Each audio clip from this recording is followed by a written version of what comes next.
என்றால் மயான சயனி என்பது மாசாணியானது என்றும், சிலர் மன்னனின் மாங்கனியை சாப்பிட்டதால் வந்த விளைவால் மாங்கனி அம்மன் மாசாணி அம்மனானது என்றும் கூறுவர்.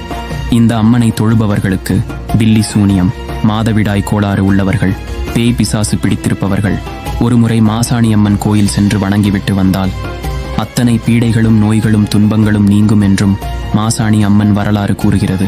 மேலும் பொன்பொருள் நகை போன்றவற்றை திருடிச் சென்றோ இல்லை பணம் வாங்கிக் கொண்டு இல்லை என்று கூறுபவர்களுக்கோ பழிதீர்க்க அங்கு மிளகாய் அரைத்து வைக்கும் நிகழ்ச்சியும் உண்டு.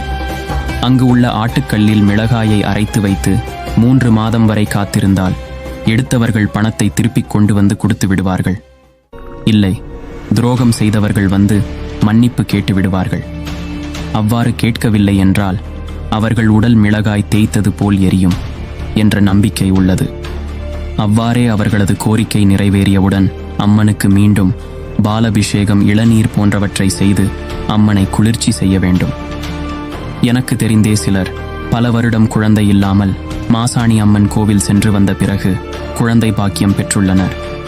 கந்துவட்டியில் சிக்கி சீரழிந்த குடும்பங்களும் மாசாணி அம்மன் கோயில் சென்று வந்த பின்னர் பயனடைந்துள்ளதை நான் கண்கூடாக பார்த்துள்ளேன். இந்த வீடியோவை பார்த்த அனைவருக்கும் மாசாணி அம்மனின் அருள் பரிபூரணமாக கிடைக்க வேண்டிக் கொள்கிறேன்.